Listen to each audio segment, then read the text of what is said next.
नमस्कार मित्रांनो, स्वागत आहे तुमचं आपल्या खास राशी भविष्याच्या व्हिडिओमध्ये।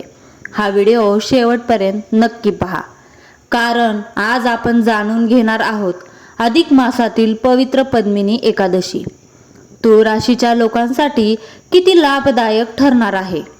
या काळात कोणत्या गोष्टी केल्याने नशीब उजळू शकते, कोणत्या चुका टाळल्या पाहिजेत, कोणते उपाय केल्याने घरात सुख समृद्धी वाढू शकते आणि ज्योतिषशास्त्रानुसार तुमच्या जीवनात कोणते मोठे बदल होऊ शकतात, याबद्दल सविस्तर माहिती आपण आज पाहणार आहोत। मित्रांनो, अधिक मास हा अत्यंत पवित्र आणि दुर्मिळ मानला जातो। हा महिना भगवान विष्णूंना समर्पित असतो। या महिन्यात केलेली पूजा, दान, जप आणि उपवास अनेक पटीने फळ देतात असे शास्त्र सांगते। विशेषतः पद्मिनी एकादशी ही अत्यंत पुण्यदायी एकादशी मानली जाते। असे म्हणतात की या दिवशी मनापासून केलेली प्रार्थना आणि भक्ती माणसाचे नशीब बदलू शकते। तुळ राशीच्या लोकांसाठी हा काळ खूप खास असणार आहे, कारण ग्रहांची स्थिती हळूहळू तुमच्या बाजूने वळताना दिसत आहे। अनेक दिवसांपासून अडकलेली कामे आता मार्गी लागू शकतात। मानसिक तणाव कमी होऊ शकतो। घरात आनंदाचे वातावरण निर्माण होण्याची शक्यता आहे। तुळ राशीच्या लोकांसाठी पद्मिनी एकादशी का खास आहे? ज्योतिषशास्त्रानुसार तुळ राशीचा स्वामी ग्रह शुक्र आहे। शुक्र ग्रह सुख, सौंदर्य, पैसा, प्रेम आणि ऐश्वर्य यांचे प्रतीक मानला जातो। अधिक मासात पद्मिनी एकादशीच्या दिवशी भगवान विष्णूची पूजा केल्याने शुक्र ग्रहांशी संबंधित अडचणी कमी होतात असे मानले जाते।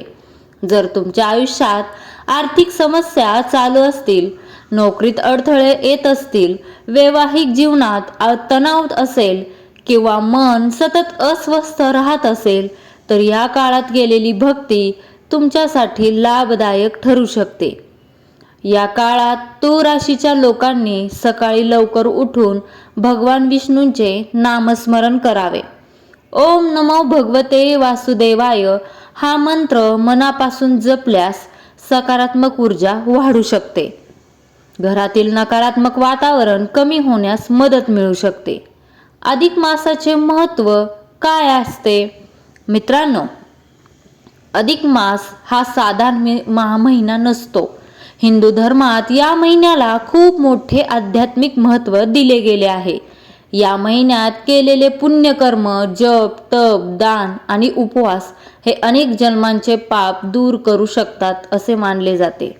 या महिन्यात भगवान विष्णूंची भक्ती केल्यास जीवनात शांतता येते, मनातील भीती कमी होते, नकारात्मक विचार दूर होऊ लागतात।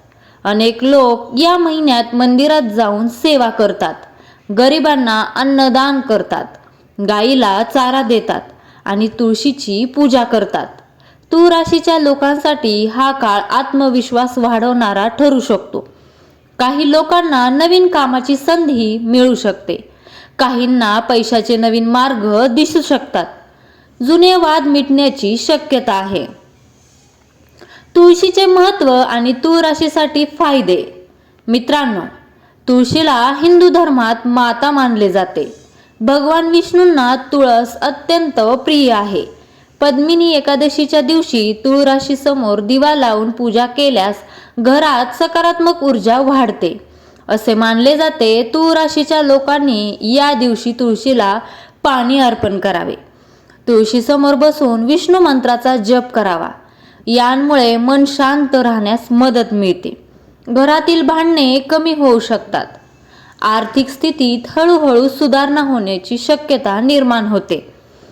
ज्योतिषशास्त्रानुसार तुळशीची पूजा केल्याने शुक्र ग्रह मजबूत होण्यास मदत मिळते। यामुळे प्रेम संबंध, वैवाहिक जीवन आणि आर्थिक बाबतीत लाभ मिळू शकतो। तुळ राशीच्या लोकांनी कोणत्या गोष्टी टाळाव्यात? या काळात रागांवर नियंत्रण ठेवणे खूप महत्त्वाचे आहे। कोणाशीही वाद घालणे टाळा, चुकीच्या लोकांच्या संगतीपासून दूर राहा, पैशाचा चुकीचा वापर करू नका, कोणालाही दुखवणारे शब्द बोलू नका अधिक मासात शक्य असल्यास मांसाहार आणि वाईट सवयींपासून दूर राहण्याचा प्रयत्न करा. मन शांत ठेवून भक्ती आणि सकारात्मक विचारांवर लक्ष केंद्रित करा. करिअर आणि पैशांबाबत संकेत. तूळ राशीच्या काही लोकांना अचानक आर्थिक लाभ होऊ शकतो. अडकलेले पैसे परत मिळण्याची शक्यता आहे. व्यवसाय करणाऱ्या लोकांना नवीन संधी मिळू शकतात.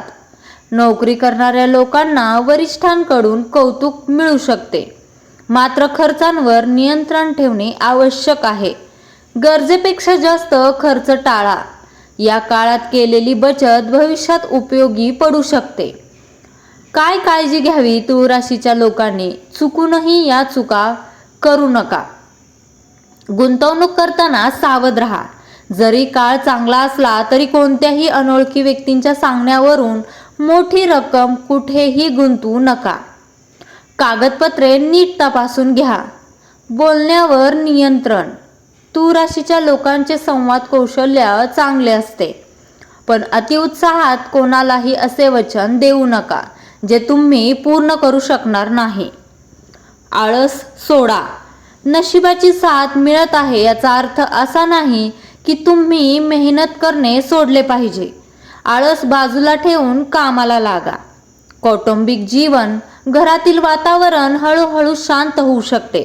कुटुंबातील सदस्यांशी प्रेमाने वागल्यास नाती अधिक मजबूत होतील. काही लोकांच्या घरी शुभ कार्याची चर्चा होऊ शकते. जुन्या गैरसमजुती दूर करण्यासाठी हा काळ उपयोग ठरू शकतो. आई वडिलांचा आशीर्वाद घ्या. त्यांच्या सेवेमुळे पुण्य प्राप्त होते असे शास्त्र सांगते. भगवान विष्णूंना तुळशी अत्यंत प्रिय आहे आणि तूळ राशीच्या लोकांनी या काळात केलेली तुळशीची सेवा चमत्कारिक फायदेशीर ठरते. आर्थिक टंचाई दूर करण्यासाठी पद्मिनी एकादशीच्या दिवशी संध्याकाळी तुळशीच्या झाडाजवळ गाईच्या तुपाचा दिवा लावावा आणि ओम नमो भगवते वासुदेवाय या मंत्राचा जप करत 11 परिक्रमा कराव्यात. यामुळे गरिबी नष्ट होते. नकारात्मकता दूर होण्यासाठी तुळशीची माती कपाळावर लावल्याने कुंडलीतील राहू, केतू आणि शनीचे अशुभ प्रभाव कमी होतात. सौभाग्य वृद्धी.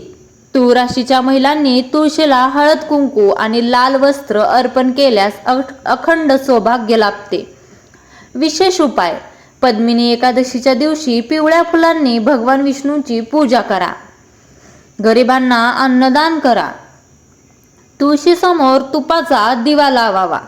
ओम नमो भगवते वासुदेवाय मंत्राचा 108 वेळा जप करावा. शक्य असल्यास उपवास करा. विष्णू कृपा प्राप्ती. भगवान विष्णूच्या पूजेत तुळशीचे पान अर्पण केल्याशिवाय पूजा पूर्ण मानली जात नाही. यामुळे सर्व इच्छा पूर्ण होतात. पण लक्षात ठेवा, एकादशीच्या दिवशी तुळशीची पाने तोडू नयेत. आदल्या दिवशीच तोडून ठेवावीत. हे उपाय श्रद्धेने केल्यास मानसिक शांती आणि सकारात्मक बदल अनुभवायला मिळू शकतात. मित्रांनो, अधिक मासातील पद्मिनी एकादशी तूळ राशीच्या लोकांसाठी आशेचा किरण घेऊन येऊ शकते. हा काळ भक्ती, संयम आणि सकारात्मक विचार ठेवण्याचा आहे. भगवान विष्णूवर विश्वास ठेवा. प्रत्येक अडचण कायमची नसते. योग्य वेळ आल्यावर परिस्थिती नक्की बदलते. जर तुम्हीही तूळ राशीचे असाल तर कमेंटमध्ये जय श्री विष्णू नक्की लिहा आणि हा व्हिडिओ शेवटपर्यंत पाहिल्यात तर तुमच्या आयुष्यात सकारात्मक बदल नक्की येवोत. श्री स्वामी समर्थ. जय जय स्वामी समर्थ.